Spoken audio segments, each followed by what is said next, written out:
गुरुदेव जी का एक और भजन है। सतगुरु मोरी चूक संवारो। सतगुरु मोरी चूक संवारो। सतगुरु मोरी चूक संवारो। हूँ अधीन हीन मति मोरी चरणन ते नहीं तारो।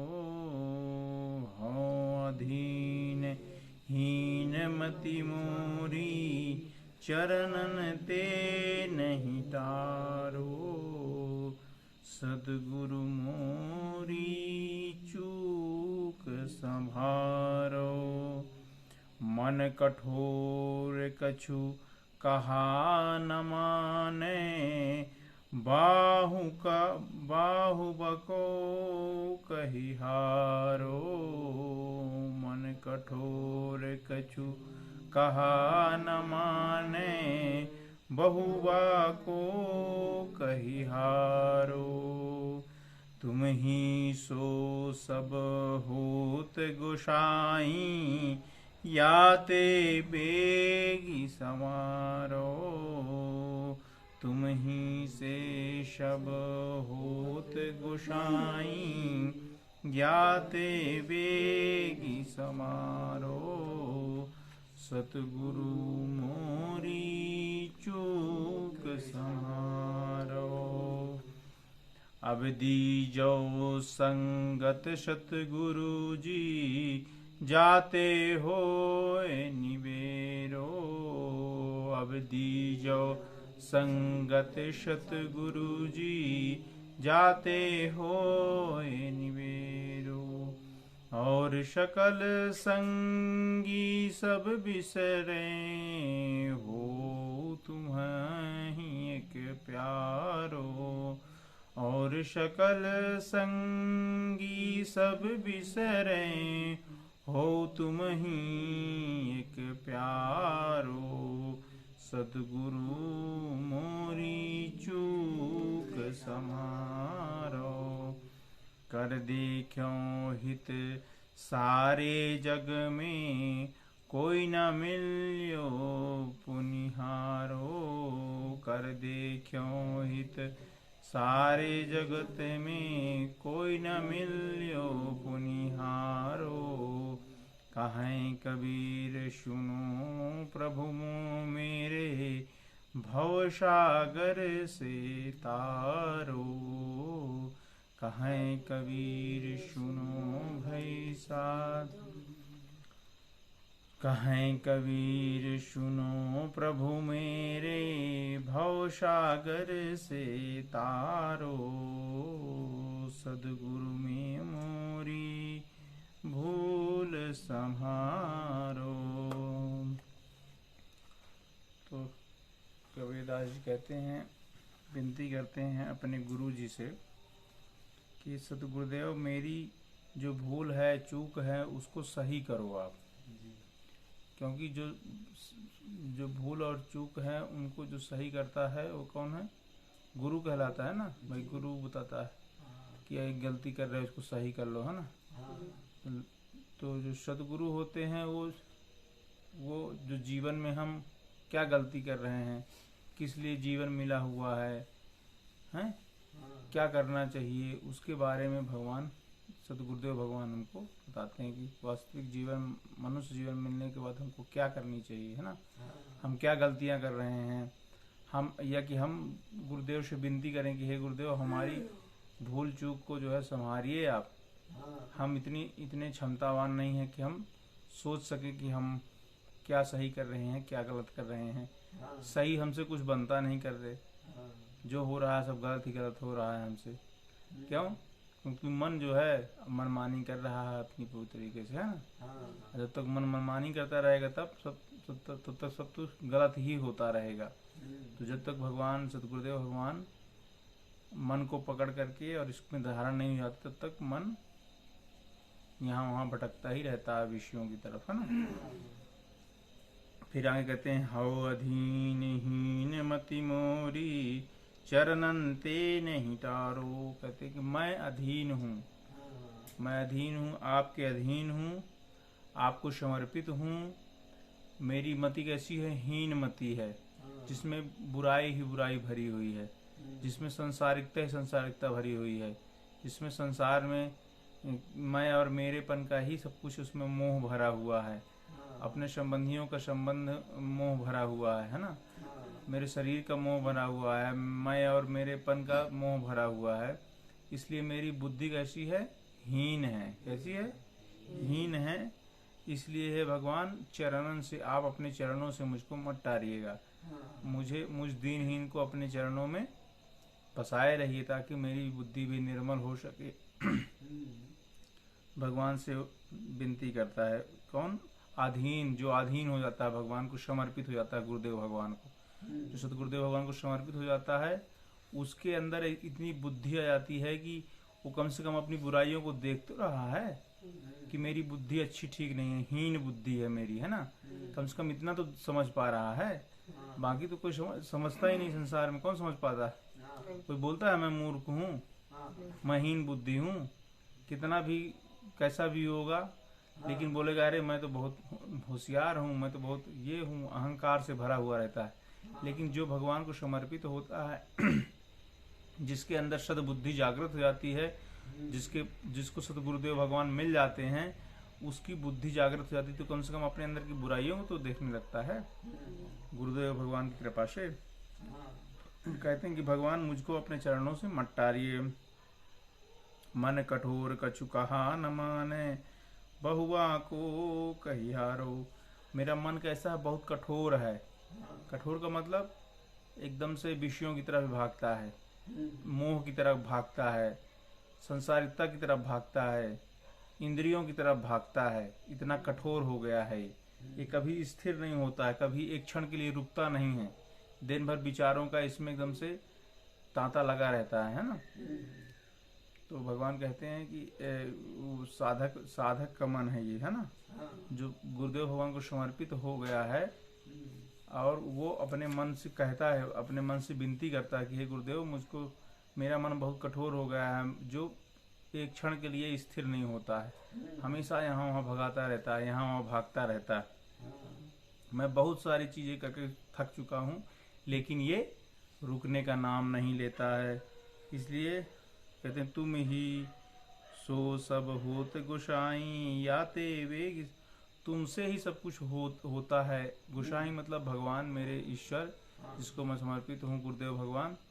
आपसे संभव है, आप ही मन की को स्थिर कर सकते हैं।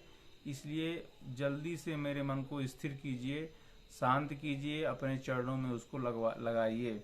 ऐसा एक साधक जो गुरुदेव भगवान के शिष्य है, जो गुरुदेव भगवान से विनती करता है कि मेरा मन बहुत अस्थिर है, बहुत कठोर है, इसको आप अपने चरणों में लगाइए। ये एक क्षण के लिए स्थिर नहीं होता है, ये सदैव यहाँ वहाँ संसारिकता में, संसारिक मोह में, विषयों में इधर भाग रहा है। और आप, क्षमता है आप में गुरुदेव भगवान, क्योंकि आप वो ब्रह्म स्वरूप हैं। आपने अपने मन को मार करके और ब्रह्म में मिला दिया है, इसलिए आप में क्षमता है।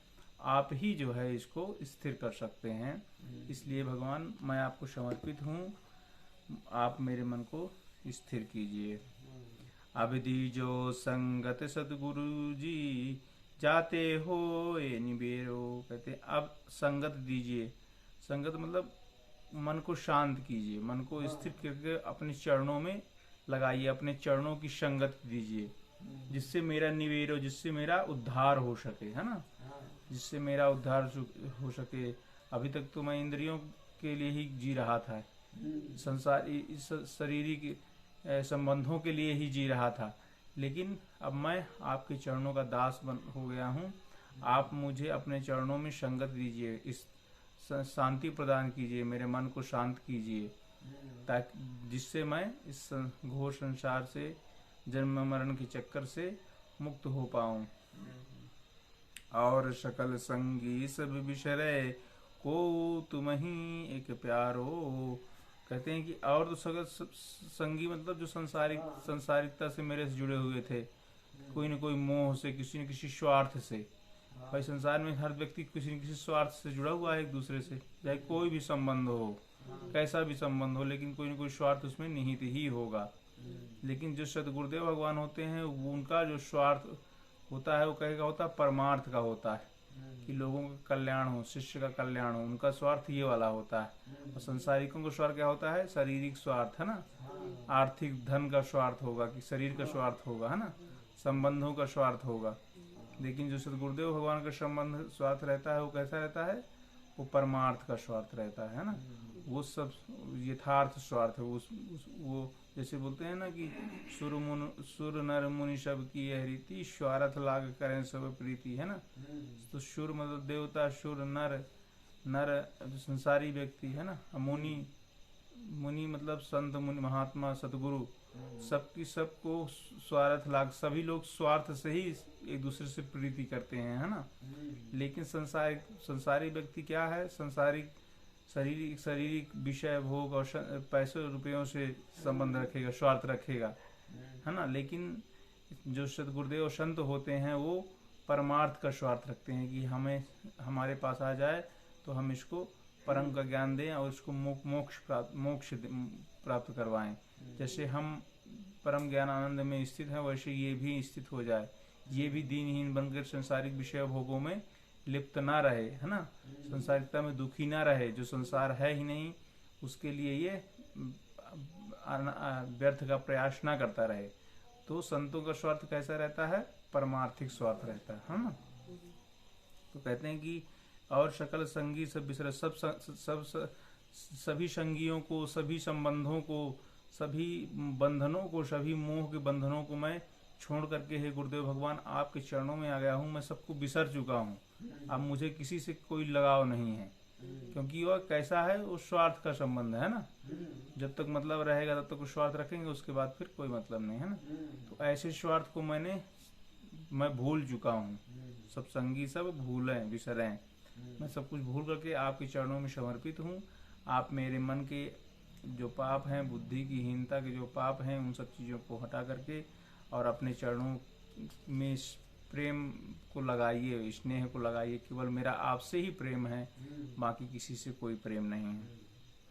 कहते कहें कबीर सुनो, कर देखो हित सारे जग में, को न मिलियो तुम्हारा। मैंने संसार में बहुत सारे हित किए, बहुत लोगों का भला किया, बहुत लोगों की मदद की, लेकिन उन सब चीज़ों से मुझे कोई सार नहीं दिखा।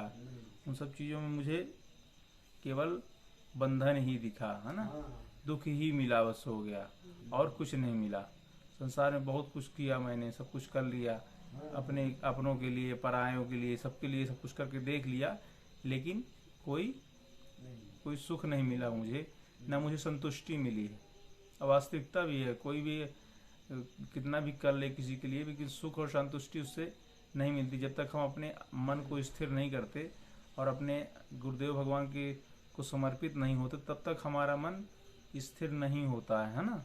हम कितना भी सोचें कि अरे हम ये कर लेंगे तो हम ये बन जाएंगे, तो हमारा ये हो जाएगा, तो हमारा बहुत बड़ी नौकरी लग जाएगी, ये हो जाएगा, लेकिन उससे कुछ नहीं मिलने वाला। अंत में केवल पछतावा ही मिलता है मात्र बस होगा। कितना भी कोई कुछ कर ले कि हम बहुत बड़े कलेक्टर बन गए, हम बहुत प्रधानमंत्री बन गए, हम बहुत बड़े राष्ट्रपति बन गए, लेकिन जब तक अपने मन को हमने स्थिर करके परमात्मा में स्थिर नहीं किए, गुरुदेव को समर्पित नहीं किए और उनके बताए हुए मार्ग पर नहीं चले, तब तक लास्ट में केवल क्या होता है? केवल पछतावा ही रह जाता है।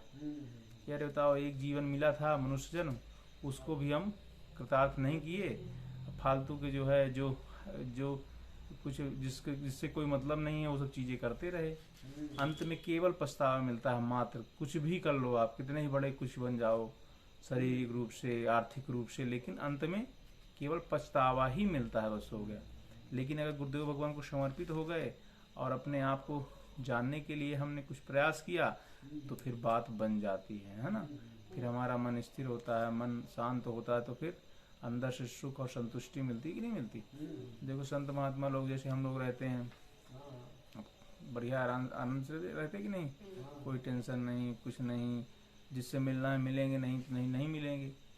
लेकिन जो बहुत बड़ा भाई, बहुत नेता बन गया, बहुत अधिकारी बन गया, तो वो चाह के रह सकता है क्या? एक मिनट नहीं रह सकता वो, हाँ उसको मिलना ही पड़ेगा, नहीं तो उसको उससे निकाल दिया जाएगा है? तो हाँ देख लो, तो गुरुदेव भगवान के चरणों में समर्पित होने के बाद सब कुछ मिल जाता है।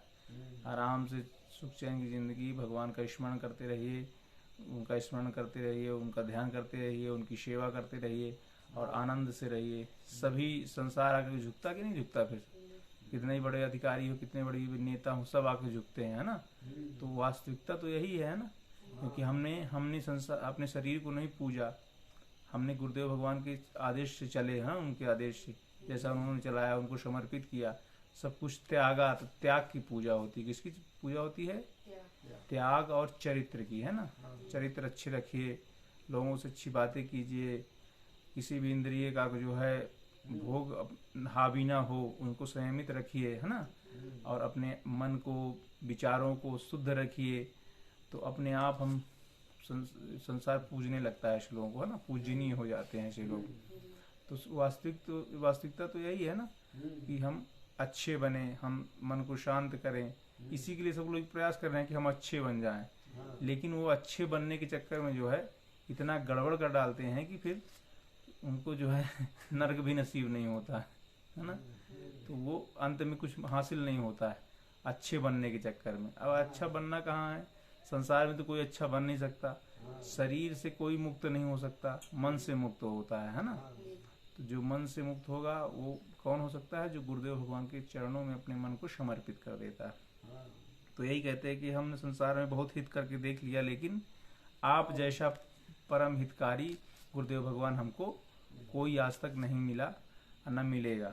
तो कबीरदास जी कहते हैं, कहाँ कबीर सुनो प्रभु मेरे, भव सागर से अब मैं आपके चरणों में आ गया हूँ, आपको समर्पित हो गया हूँ ये गुरुदेव भगवान। अब मुझको ये भव संसार रूपी, संसार भव क्या है? भव कूप कहलाता है ना? भव मतलब अंधा, भव मतलब अंधा कूप कहलाता है। इस संसार रूपी भव से, इस कूप से, इस घोर अंधकार से, अज्ञान से मुझको निकालिए, अब मुझको अपने चरणों में सानिध्य दीजिए। बहुत ही अच्छा भजन था, पूरे का पूरा जो है ये एक साधना का पूरा, साधक के पूरे मन की स्थिति बता दी गई है ना। जो गुरुदेव भगवान को समर्पित होता है उसके अंदर की पूरी स्थिति इस भजन के माध्यम से स्पष्ट हो जाती है ना। बोलिए श्री सद्गुरुदेव भगवान की जय।